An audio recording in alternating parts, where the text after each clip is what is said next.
Hello guys, नमस्कार। कैसे हैं आप लोग? उम्मीद करती हूँ कि आप सभी लोग बहुत अच्छे होंगे, मस्त होंगे, स्वस्थ होंगे, अपने जीवन में एंजॉय कर रहे होंगे, अपनी लाइफ के सिचुएशंस को अकॉर्डिंगली हैंडल कर रहे होंगे, अपने जीवन को, अपनी स्पिरिचुअल जर्नी को बहुत अच्छे से आगे प्रोसीड कर रहे होंगे। यही मेरी ईश्वर से कामना है और हमेशा कामना होती है। तो चलिए आज की रीडिंग हम शुरू करते हैं। आज मैं एक स्पेसिफिक टॉपिक लेकर जानना चाहती हूँ कि ये जो पितृपक्ष है ये आपके फेवर में कौन सा न्याय करने जा रहा है या कर चुका है। ये जो पितृपक्ष अभी चल रहा है इसमें कौन सा न्याय आपको, बहुत बड़ा न्याय आपको देखने को मिलेगा। ठीक है, आपने जो भी अपने जीवन में सहा कह लीजिए, या जो भी आपके प्रारब्ध रहे उसके बाद अब आगे क्या। चलिए, जो था वो तो सह लिया, वो तो ये सोच कर काट लिया कि हाँ ये मेरा अपना लिखा हुआ था जो कि मुझे लेना ही था, लेकिन अब आगे क्या। ठीक है, तो चलिए यही हम देखना स्टार्ट करते हैं। और गाइस एक बात है कि आप लोग सब्सक्राइब नहीं करते हो, टेक कर निकल लेते हो। ठीक है, वीडियोस तो ऐसा मत करें प्लीज़। जिस हिसाब से व्यूज़ आते हैं, जिस हिसाब से लाइक्स आते हैं, उससे मुझे पता लगता है कि आपको रीडिंग तो पसंद आई है। तो फिर रीडिंग पसंद आई तो प्लीज़ सब्सक्राइब करें। आपकी स्थिति से रेजोनेट होती है तो उस एनर्जी को क्लेम करें और अपनी लाइफ में भी अच्छी चीज़ें आप मैनिफेस्ट कर सकते हैं ऐसे क्लेम करके। ठीक है, तो इस बार जब रीडिंग आपको रेजोनेट हो तो प्लीज़ चैनल को सब्सक्राइब करिए, वीडियो को लाइक करिए और मुझे भी ब्लेस करिए। देखते हैं कि आपके साथ जो कुछ भी हुआ है या पितृपक्ष आपको किस प्रकार से न्याय देने जा रहा है। ठीक है, क्या आप मैनिफेस्ट कर रहे हो इस पितृपक्ष के थ्रू, और आपके जो भी कार्मिक हैं उनको अब कौन से भुगतान करने पड़ेंगे। आपके पितरों की कुपित दृष्टि जो पड़ी है आपके कार्मिक के ऊपर, तो अब उनको कौन से जो है भुगतान करने होंगे। देखिए, जो आपने लिया है वो तो देना ही होता है ना, तो इसमें कोई ताज्जुब वाली बात नहीं है अगर आपके कार्मिक्स को भी अपने किए भुगतने पड़े तो। ठीक है, उन्हें इसमें ताज्जुब नहीं होना चाहिए। ठीक है, तो अगर आप मेरे साथ कोई रीडिंग या कोई हीलिंग बुक करना चाहते हो ना तो आप कर सकते हो। ठीक है, अगर आप कोई भी हीलिंग, कोई रीडिंग बुक करना चाहते हो तो आप मुझे व्हाट्सअप करिए, वहाँ से आपको सारी जो है डिटेल्स प्रोवाइड कर दी जाएंगी। ठीक है, तो रीडिंग शुरू हो गई है, कार्ड्स आने शुरू हो गए हैं गाइस। देखिए यहाँ पर परेशान है कोई, क्योंकि अपॉर्चुनिटीज़ आकर हाथ से निकल जाती हैं, है ना। बहुत रेयर अपॉर्चुनिटी मिलती है और वो भी ऐसे फिसल जाती है हाथ से, जैसे कि मतलब होता है ना कि आपने पानी में से मछली निकाली, बड़ी मेहनत करके किसी ने अगर पानी में से मछली ढूंढ के निकाली, और उस व्यक्ति की क्या हालत होती है अगर वो मछली उसके हाथों से स्लिप हो जाए फिर से और वापस से चली जाए। तो उस वक्त जिस तरह की छटपटाहट उस व्यक्ति में होगी, उसी तरह की छटपटाहट किसी व्यक्ति में रिसेंट टाइम्स में हो रही है। क्यों? क्योंकि उनको हाथ में आए हुए मौके उनसे ले लिए जा रहे हैं। ये मैंने आपको बताया है कि जब आपके एंसेस्टर्स हर्ट होते हैं, आपके एंसेस्टर्स डैमेज होते हैं, आपकी ब्लड लाइन डैमेज होती है, तो ये चीज़ें होती हैं। आई हुई अपॉर्चुनिटीज़ भी चली जाती हैं। तो ये वो व्यक्ति हैं जिन्होंने इंटेंशनली अपने जो एंसेस्टर्स हैं उनको हर्ट किया है लंबे वक्त तक। अगर किसी ने जो है रॉन्ग इंटेंट रखा है लाइफ में अपने लिए, है ना, रॉन्ग इंटेंट रखा है, सॉरी, दूसरों के लिए और अपने लिए किसी का बुरा करके अच्छा चाहा है। देखो, बड़ा रंग रसिया किस्म का व्यक्ति हो सकता है, ठीक है, बड़ा रंग बिरंगा सा व्यक्ति हो सकता है। इसने बहुत मतलब ऐसा व्यक्ति हो सकता है, बहरूपिया कह सकते हो आप इसको। ठीक है, कहानियाँ गढ़ने में माहिर होगा।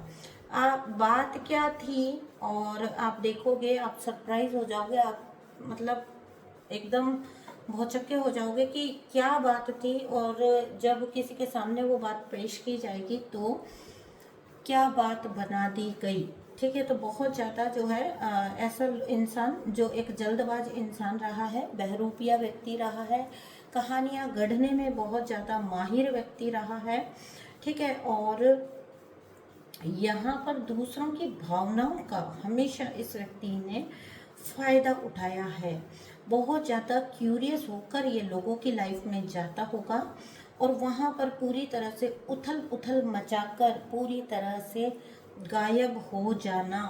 तो यहाँ पर आपके जो पूर्वज हैं वो ऐसे व्यक्ति पर, भले ही ये व्यक्ति कोई भी हो आपके जीवन का, क्योंकि इसने बहुत लंबे वक्त तक आपका इमोशनली लॉस करवाया है, यहाँ आपके पूर्वज इनके ऊपर बहुत ज़्यादा कुपित हैं इनके हाथों से। और आपके पूर्वज कुपित नहीं है, इनके खुद के पूर्वज भी डैमेज हो गए, इनके खुद की एंसेस्टर लाइन भी इन्होंने डैमेज कर दी है। ये रॉन्ग इंटेंट रखता है ना जब कोई व्यक्ति, तो वो खुद को नुकसान नहीं पहुंचाता, वो अपनी जो है मतलब अपनी गई हुई आत्माओं को और अपने आने वाली आत्माओं को, उन सब को एक तरह से चोट पहुंचाता है। ठीक है गाइस, तो यहाँ पर मैं जो देख रही हूँ वो ये देख रही हूँ कि ऐसा व्यक्ति बहुत ज़्यादा झुंझलाया हुआ है करंटली। क्यों? क्योंकि आपको या फिर जितनी भी गई हुई आत्माएं हैं वो इस व्यक्ति पर इतनी ज़्यादा कुपित हैं कि वो इनके सारे अपॉर्चुनिटीज़ जो है वो ब्लॉक कर दिए गए हैं और इन्होंने खुद ही किए हैं। देखिए, किसी भी आत्मा के ऊपर कोई ब्लेम लगाने से कुछ नहीं होता, व्यक्ति अपने साथ जो करता है वो खुद ही करता है, खुद ही जिम्मेदार होता है उस चीज़ के लिए। अब हो सकता है कि ये व्यक्ति जो हैं जिन्होंने भी आपको परेशान किया है, ये बहुत ज़्यादा हैरान और परेशान होंगे कि इनका कुछ भी चल क्यों नहीं पा रहा है पास्ट के जैसे। क्योंकि अपने ऊपर इतना ज़्यादा कॉन्फिडेंस व्यक्ति रख बैठा था कि उसे लगता था कि जो भी वो करता है वो होता है, वो होता ही होता है। लेकिन इस बार इनकी गलतफहमी जो है वो अच्छी तरीके से दूर की जा रही है। मैंने आपको बोला ना कि जो पूर्वज आत्माएं हैं, जो पुण्य आत्माएं हैं, वो इनके ऊपर बहुत ज़्यादा कुपित हैं, बहुत ज़्यादा नाराज़ हैं और बहुत ज़्यादा इनको उस तरह से भुगतान करने पड़ रहे हैं कि इन्होंने जैसे मौका परस्ती की है ना, लोगों की ज़िंदगी में घुस के इन्होंने जैसी मौका परस्ती की है, तो अब इनके साथ कुछ ऐसा हो रहा है, इनसे हाथ आए अवसरों का छूट जाना, ठीक है, मनी के मैटर्स का हाथ से निकल जाना। क्योंकि जो फिश एनर्जी होती है ना, जो फिश एनर्जी होती है वो आपके फाइनेंसेस और आपकी एबेंडेंस को भी दिखाती है। अपने ही हाथों से अपनी एबेंडेंस को फिसलते हुए देखना, अपनी जो है क्या कहते हैं उसको, अपनी एबेंडेंस को या अपनी जो क्या कहते हैं उसको समृद्धि, उसको या मौक़ों को फिसलते हुए देखना, ठीक है। तो ये इस व्यक्ति के साथ लगातार इस वक्त पर हो रहा होगा, जिन्होंने भी आपको जो है हर्ट किया है, दुख पहुंचाया है, कष्ट पहुंचाया है, बड़ी नाराज़गी है इनके अंदर। अपने खुद के कर्मों को ना देखकर ये नाराज़गी जता रहे हैं ईश्वर के ऊपर, परमात्मा के ऊपर, ऊपर वाले के ऊपर, कि इनके साथ ऐसा क्यों हो रहा है। पहले तो इनकी सब चालाकियाँ चलती थी, पहले तो इनकी सब चालबाजियाँ चल जाती थी, अब ऐसा क्या हो गया कि अब जो है ईश्वर ने मतलब इसको वक्त रहते दिया भी है, बड़ा दिया है। ये कोई वंचित इंसान नहीं रहा है जिसकी वजह से हम ये माने कि इसमें कठोरता आ गई हो, इसमें कटुता आ गई हो। ये किसी प्रकार से भी एक वंचित इंसान नहीं रहा है, इसमें बस जो है ना, इसमें भूख बहुत रही है, ठीक है। जब ईश्वर ने इसे कुछ बहुत अच्छा दिया, इसने कभी उसकी इम्पोर्टेंस को नहीं समझा है, इसने कभी उस व्यक्ति की या उस चीज़ की, ईश्वर ने ना इनको बहुत सुंदर रिलेशन दिया था पास्ट में, कनेक्शन। अब ना ये जो मैंने आपको बोला अपॉर्चुनिटीज़ इनकी लाइफ में आके चली जाती हैं, फिसल जाती हैं, ये रिश्तों के रूप में भी हो रहा होगा। जहाँ कहीं पर भी ये सोचते होंगे कि अब मेरी ज़िंदगी में ठहराव आएगा, एक वक्त आ जाता है ना जब व्यक्ति खेलते खेलते भी तो थक जाता है ना। इस व्यक्ति की वही हालत हो चुकी है, खेलते खेलते भी थक गया है, ठीक है। थक गया है इन द सेंस कि अभी इनकी कुछ भी चल नहीं पा रही है, तो ड्रेन है व्यक्ति, ठीक है। तो इस व्यक्ति को कभी भी ये मत सोचना कि थक गया है तो हरकतें छूट जाएंगी। किसी भी लेवल पर जो व्यक्ति की जो प्रवृत्ति होती है ना, वो अपना रंग दिखाती ही है। और इस व्यक्ति की खास तौर से प्रवृत्ति रही है एक ड्रीमी जो है लैंड में जीना, एक ड्रीमी डिल्यूजनल वर्ल्ड में जीना, जहाँ पर हर कोई इन्हीं की चापलूसी कर रहा है। ये देखें या ना देखें, सामने वाले का फर्ज बनता है कि वो इनको ऑफर करता रहे, इन्हें कुछ नहीं करना। ठीक है, इन्हें कुछ भी नहीं करना, इन्हें कुछ भी एफर्ट नहीं लगाना, इनको कोई भी जो है काम नहीं करना पड़े और इन्हें बैठे बिठाए सब कुछ मिले, और उसके बावजूद भी ये सिर्फ और सिर्फ अपने नखरे दिखाएं। ये ना अपने आप को जो है बहुत ज़्यादा जो है क्या कहते हैं उसको, एंटाइटल्ड समझते हैं।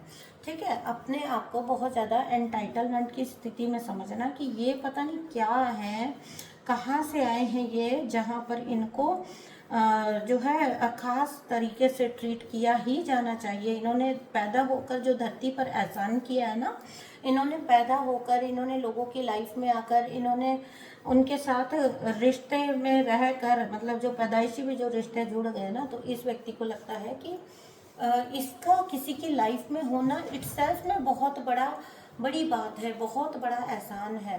ठीक है, ग्रैंडियोसिटी कहते हैं इसको, ग्रैंडियोसिटी। व्यक्ति अपने आप में ही अपने आप को खुदा समझ रहा है, कोई और समझे या ना समझे। खास तौर से इस व्यक्ति में ना गाइस मैच्योरिटी का पूरी तरह से अभाव है। अगर कोई व्यक्ति ऐसा सोचता है कि लोग मेरे आगे पीछे करते रहें और मैं उसको एक्नॉलेज तक ना करूं, और उसके बावजूद भी लोग करते ही रहें, अगर किसी के साथ रिश्ता है, ऐसे ये वो लोग होते हैं जैसे मान लीजिए स्पाउस के साथ रिश्ता है। मैंने ना मेरी पर्सनल लाइफ में ऐसे लोग देखे हैं, अपने आसपास भी, मतलब ऐसे लोग देखे हैं मैंने। ठीक है, आपको ताज्जुब होगा, हस्बैंड की अगर जो है हस्बैंड की अगर फिटनेस नहीं है तो वाइफ जिम्मेदार है। ठीक है, अगर हस्बैंड को जरा सा भी तबीयत खराब हो गई तो वाइफ जिम्मेदार है। अगर कुछ भी इधर का इधर हो गया, उसके ऑफिस में उससे कुछ गलती हो गई तो वाइफ ने किया है। ठीक है, तो उसके स्पाउस ने, उसके पार्टनर ने किया है कुछ, तो उसका, और कुछ नहीं तो उसका साया ही ऐसा है, या उसकी मनोसियत ही ऐसी है। मतलब ये इतने घटिया लोग होते हैं कि किसी को उसके होने के लिए कैसे बुरा फील कराया जाए, ये इनसे बेहतर कौन जान सकता है। ये इस चीज़ के अंदर पूरी तरह से माहिर होते हैं। ठीक है, ये कौन सा कहाँ का महाराजा है जो आके इसने धरती पे पधार के एहसान किया कि इसको इतना स्पेशल ट्रीटमेंट दो भाई। क्यों दो तुम्हें इतना स्पेशल ट्रीटमेंट? नहीं, सब बराबर हैं यहाँ पर, सब ईश्वर के प्यारे बच्चे हैं, ईश्वर को सबसे बराबर प्रेम है। ईश्वर नहीं घमंड दिखाते तो तुम कौन होते हो घमंड दिखाने वाला, और तुम्हारा घमंड कैसे चलेगा? तो ईश्वर या इसके एंसेस्टर्स या पितृ जो पूर्वज आत्माएं हैं, वो इसको बहुत ब्लेसिंग्स दिया है, बहुत ब्लेसिंग्स दिया है इसको एक अच्छा इंसान देकर।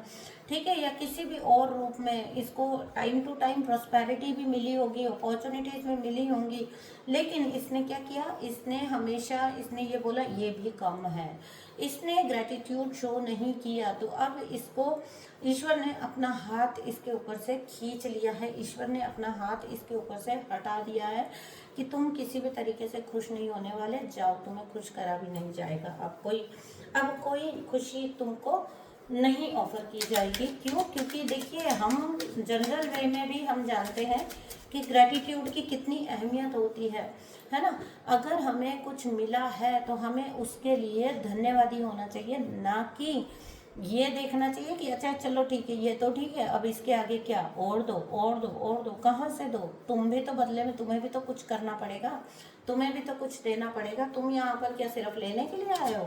दूसरों पे एहसान कर रहे हो यहाँ पे आके? तो ईश्वर भी एक वक्त पर आकर, है ना, और दिव्य आत्माएं जो होती है और ईश्वर जो होते हैं, वो ऐसे लोगों पर से अपना हाथ जो है खींच लेते हैं वापस।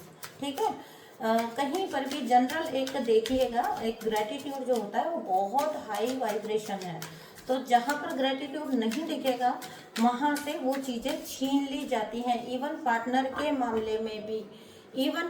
के मामले में भी छीन लिया जाएगा, छीन लिया गया है।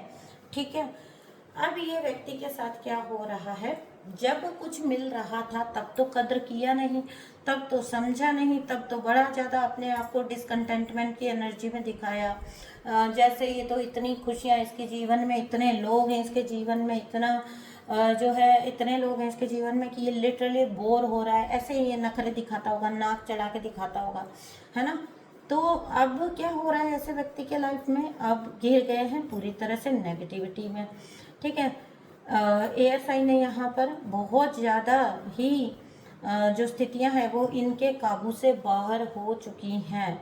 ठीक है, खुद को अपने आप को बंधा हुआ महसूस करना, और जब गए सच में मेंटली कोई बंधा हुआ महसूस करता है, मेंटली इमोशनली जब कोई ट्रैप होता है ना, मैं आपको कहती हूँ कि फिजिकली अगर किसी व्यक्ति को 4 चांटे लगा दिए जाए ना, उससे ज़्यादा दर्द तब होगा जब वो किसी मेंटल जेल में पहुंच जाता है। ठीक है, उससे ज़्यादा तकलीफ तब होती है जब उसको वो चीज़ झेलनी पड़ती है लिटरली, और ख़ास तौर से ऐसे लोगों के लिए तो ये बहुत ज़्यादा पेनफुल हो जाता है, क्योंकि इन्होंने कभी कुछ भुगता ही नहीं होता। ये देखो ना, यहाँ पर मुंह फुलाता था फिर भी ईश्वर देते थे।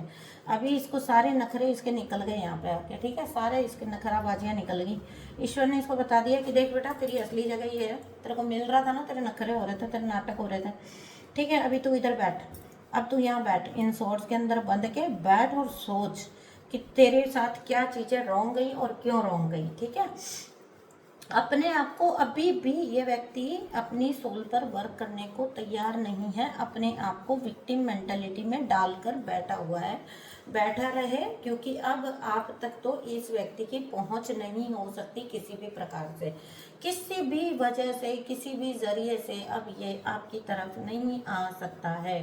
बैठा बैठा दिमाग लगा सकता है, 2 और 2 5 कर सकता है। ठीक है, हवाई किले बना सकता है, या पर बैठा ग्रोथ कहीं नहीं है, ग्रोथ नहीं है, स्टक एनर्जी में है, नेगेटिव थॉट्स में है। फिर क्या करता है कि जब वो नेगेटिव थॉट्स की भरमार हो जाती है तो उन नेगेटिव थॉट्स को आपके ऊपर भी लादने की कोशिश करता है। आपके ऊपर लादना मतलब लिटरली आपको मिलकर कुछ बोलने जैसा नहीं, मतलब बैठे बैठे जब सेल्फ को मिरर दिखाया जाता है ना, जब सेल्फ को मिरर देख नहीं पाते तो फिर क्या करेंगे, नहीं उसकी गलती थी, अच्छा मैंने हिंसा किया, अच्छा मैंने हिंसा किया तो इसलिए किया क्योंकि उसने ये किया था, है ना। सोचो, ऐसा व्यक्ति है ये कि ये मानसिक, शारीरिक या किसी भी प्रकार की हिंसा को भी ये जस्टिफाई करता है, ये एक्सक्यूज देकर कि गलती कहीं ना कहीं उस व्यक्ति की ही थी जिस व्यक्ति के साथ ये था।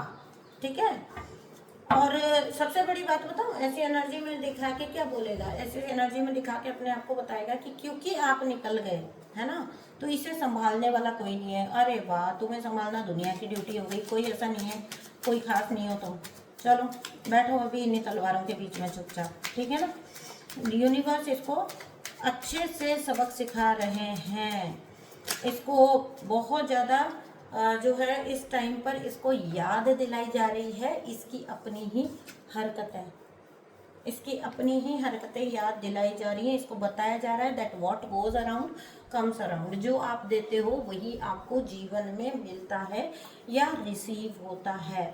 आपको 8 नंबर का कार्ड है, 4 नंबर का कार्ड है ना, ये क्या है, ये टोटली स्टक एनर्जीज है। ठीक है, यहाँ पर अगर मैं देखूँ तो 5 और 3 नंबर भी हैं खैर, लेकिन ज़्यादा जो प्रोमिनेंट है ना वो कर्मा है, कर्मा, सिर्फ और सिर्फ कर्मा। आपके पितरों ने इनको पूरी तरह से आपके पितृ या इनके पितृ, जब मैं बोल रही हूँ ना मुझे बड़ा अजीब सा लग रहा है, मैं इनको जो है देवात्माएं बोल के अब से करूँगी। ठीक है, मुझे वो जितनी बार भी मैं बोल रही हूँ फिर उसको करेक्ट कर रही हूँ, मुझे अच्छा नहीं लग रहा है। ठीक है, तो जो देवात्मा है ना, उन्होंने इनको पूरी तरह से ये समझा दिया है। देखिए यहाँ सैटर्न का कार्ड है। ठीक है, फाइनेंशियल ब्लॉक्स हो चुके हैं, और यहाँ पर फाइनेंशियल ब्लॉक हो गए हैं, अपॉर्चुनिटीज़ ब्लॉक हो गई हैं, रिश्ते ब्लॉक हो गए हैं क्योंकि रिश्तों की कदर नहीं की, मिली हुई अपॉर्चुनिटीज़ को के लिए कभी थैंकफुलनेस नहीं दिखाई, कभी अपने जीवन में सुखों के लिए इन्होंने कभी भी अच्छा नहीं बोला। तो ईश्वर जब लेने पर आते हैं तो ले लेते हैं। ठीक है ना, ले लेते हैं, वो लेने में भी देर नहीं लगाते। ठीक है, तो इनको जहाँ पर जितना दिया था ईश्वर ने, तो वो इनसे चाहते थे कि ये बने, है ना, ऐसे बने, ये हाई लेवल इनका होना चाहिए था। लेकिन किया क्या, किया ये कि अपने आप को ही अपने हाथों से बर्बाद कर लिया। जब कभी ये सोच रहे थे ना कि किसी और की बर्बादी की दास्तान लिख रहे हैं, उस वक्त ये खुद ही को बर्बाद कर रहे थे अपने ही हाथों से। वो जो कहते हैं ना लोग कि अपने ही हाथों से अपना ही घर जलाना, वो वाली कहानी इस व्यक्ति के साथ बन चुकी है पूरी तरह से। और अब तो देवात्माएं, अब तो पूर्वज कह लीजिए, यूनिवर्स कह लीजिए, सभी इस पर कुपित हैं, सभी इस पर कुपित हैं, लिटरली कुपित हैं। ठीक है, ले लिया गया है भाई सब कुछ। कितना बार मैं ये चीज़ को बोलूँ, अच्छा भी नहीं लगता है मुझे बार बार बोलना। चाहे देखिए कैसे भी लोग हो ना, उनके बारे में बहुत ज़्यादा नेगेटिविटी भी अगर हो रही है उनके जीवन में घटित, तो आप कभी अपने अंदर झांक के देखना, हमें सुख नहीं मिलता है ना। क्योंकि हमने जिनको कभी जीवन में अपना बोल दिया ना, हम बड़े बंधे हुए पक्के लोग होते हैं, हम कमिटेड लोग होते हैं। हम ना उनके बारे में भी बुरा ना सुन सकते हैं ना सोच सकते हैं। लेकिन ये तो देखो कर्मों की गति है, इसका क्या किया जाए, है ना। ये तो होना है, वो तो होना ही है।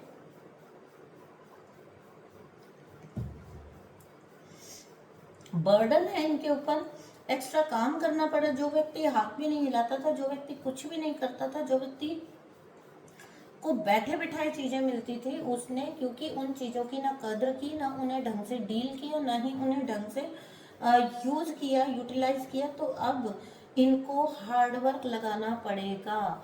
इनको हर चीज के लिए बहुत ज्यादा हार्डवर्क लगाना पड़ेगा और लगाना पड़ रहा है।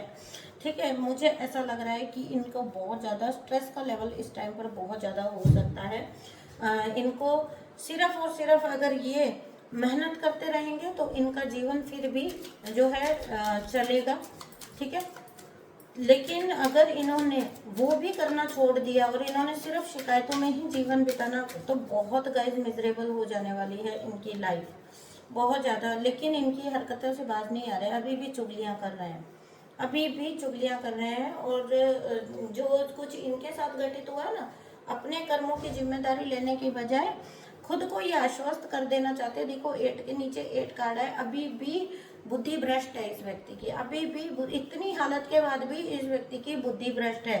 अभी भी इसको ये पड़ी है कि ये जो अपनी हरकतें हैं उनका जो ब्लेम है वो किसी और पर डाल दे, क्योंकि अपने कर्मों की जिम्मेदारी जो है समझ रहा है व्यक्ति, लेकिन लेने को तैयार नहीं है। तो अभी भी मुझे लग रहा था कि इतने के बाद फिर मुझे थोड़ा सा ऐसे होने लग गया था, मेरा दिल थोड़ा सॉफ्ट सा। लेकिन ये देखो अगेन वो फिर से वही है, चल इसका वही रहा है, वही इसका चल रहा है, हवाई चीजें चल रही हैं इसकी। इसको कभी स्टेबिलिटी का मतलब ही समझ नहीं आया, इसको कभी स्थिरता का, कभी इसको अगेन कार्ड, कभी इसको, अभी भी ये इंटरनली इसी एनर्जी में है। बाहर से ये भले ही अपने आप को दुखी दिखा रहा होगा, है ना, दिखा रहा होगा बाहर से कि इसके साथ बहुत बुरा हो गया, ये बहुत परेशानी में, लेकिन अंदर से जैसे ही इसका थोड़ा सा भी कंफर्टेबल, यूनिवर्स इसको इतना स्ट्रगल क्यों करवा रहे हैं, उसका मतलब समझ आया आपको। ये 2 कार्ड बता रहे हैं क्यों, क्योंकि यूनिवर्स को पता है कि जैसे ही इसको कुछ भी थोड़ा भी आराम मिल गया, थोड़ा भी आराम नहीं करने देंगे इसको। ठीक है, थोड़ा भी अगर इसे आराम मिला ना, ये वापस इस एनर्जी में चला जाएगा, ये वापस से गॉसिपिंग करना, ठीक है, पॉसिबिलिटी इसको ढूंढते रहना, कहाँ पर मुंह मार सकते हैं, कहाँ पर किसके साथ जा सकते हैं, ये अभी भी करेंगे। अभी भी इनके मन वहीं उड़ रहे हैं। वो तो परिस्थितियों ने इसको जकड़ रखा है, इस व्यक्ति को ये परिस्थितियों ने जकड़ रखा है। थोड़ा सा अगर इसको सुख मिल जाए ना, वापिस नए कर्मा बनाने पे निकल पड़ेगा। इसकी समझ जाइएगा, डैश वाली एनर्जी जो है समझ जाइए। ठीक है, वो बहुत ज़्यादा मतलब जिसको हम कहते हैं कि डिसबैलेंस है। ठीक है, तो इससे ना लगातार ऑप्शंस की आदत है और इसको लगातार ऑप्शंस में जाना होता है। तो इसकी कुछ चीज़ें डिसबैलेंस हैं। और तो ये ना, जब अब ये क्या हो गया, इसको कैसे बोलूँ मैं वर्ड, ठीक है, लेकिन ये टोटली ठरक बन चुकी है। आप इसका कुछ भी नहीं कर सकते हो। आप सोचो कि आप अच्छा एटीट्यूड रख के इस व्यक्ति को, वो जो होता है ना एक, कि अच्छाई से अच्छाई आकर्षित होती है, लेकिन इसके अंदर आप जगाओगे क्या जगाओगे, इसके अंदर कुछ भी नहीं है। इसके अंदर ये ऑलमोस्ट गॉन पर्सन है, ऑलमोस्ट जा चुका है। ये सिर्फ और सिर्फ अपने कर्मों को भुगतेगा। अगर ईश्वर इसको इतना ज़्यादा मजबूर ना करे ना मेहनत करने के लिए, और इसको पहले की तरह जो है सीधी चीज़ें मिलनी शुरू हो जाए, तो ये फटाफट से इस एनर्जी में आने में थोड़ा भी टाइम नहीं लगाएगा, थोड़ा भी टाइम नहीं लगाएगा। ये तो ऐसा व्यक्ति भी नहीं है जो थोड़ा वक्त तो लगाए, थोड़ा तो समझे कि हाँ मेरे को जो है किस चीज़ की सज़ा मिली, मैंने कितने भुगतान किए। तो जो देव आत्माएं है ना, वो इनसे बुरी तरह से नाराज हैं, इनको बिजी करके रखेंगे, इनके काम ना बनना, धीरे धीरे काम बनना, अपॉर्चुनिटीज आना आना तो वापस चली जाना, मतलब किसी वजह से ये व्यक्ति अपनी ही लाइफ को बनाने में, अपनी ही चीज़ों को समेटने में बिजी रहे ना, तो बाकी लोग सुख की सांस ले पाएंगे। अदरवाइज ना, ये ऐसा व्यक्ति है जो दूसरों के ऊपर बैठकर खाने में बिलीव करता है। इसको कोई मेहनत करने की नहीं पड़ी है, इसको किसी भी तरह की चीज़ें नहीं पड़ी है कि हाँ इसको कुछ करना चाहिए, इसका भी कोई मकसद हो सकता है, कोई पर्पज हो सकता है, तो आप इसको कुछ समझना समझा पाओगे। और अब आई ऑलमोस्ट थिंक कि जितने लोग हम लोग हैं एक प्लेटफॉर्म पे, तो हम ऑलमोस्ट उस स्टेज पर आ चुके हैं जब हम मिडिल एज में हैं, तो अभी क्या ही ये सुधरेगा, अब क्या सुधरेगा, अभी तक नहीं सुधरा तो, है ना। बच्चा नहीं सुधर पाता, एक बच्चे की आदत बदलवानी हो तो आपको भी पता है कि कितना जोर आ जाता है, बच्चा नहीं आदत बदल पाता अपनी, कितना हमें जोर आ जाता है एक बच्चे को कि ये सही है ये गलत है समझाने में, ठीक है। सोचो कि एक बच्चे की छोटी सी फूड हैबिट होती है, उसको हमको बदलने में हमें कितना वक्त लग जाता है। ये तो जिंदगी जी चुका है एक ऑलमोस्ट ऐसी चीज़ों के बीच में, ये इससे नहीं छूटेगा। ये खुद भी मजबूर है अपनी प्रवृत्तियों की वजह से। देखो द फूल की एनर्जी है, ये खुद भी मजबूर है, जीरो है इसकी सोचने समझने की क्षमता। ये एक फूल है, एक पगला है ये, ठीक है, एक पगला है, पगले को बस उड़े चले जाना है, उसे कोई ना रोक सकता है, ना उसे कोई बांध सकता है, उसे कोई रिश्ता नहीं बांध सकता, उसे कोई दोस्ती नहीं बांध सकती, उसे कोई ज्ञान नहीं बांध सकता।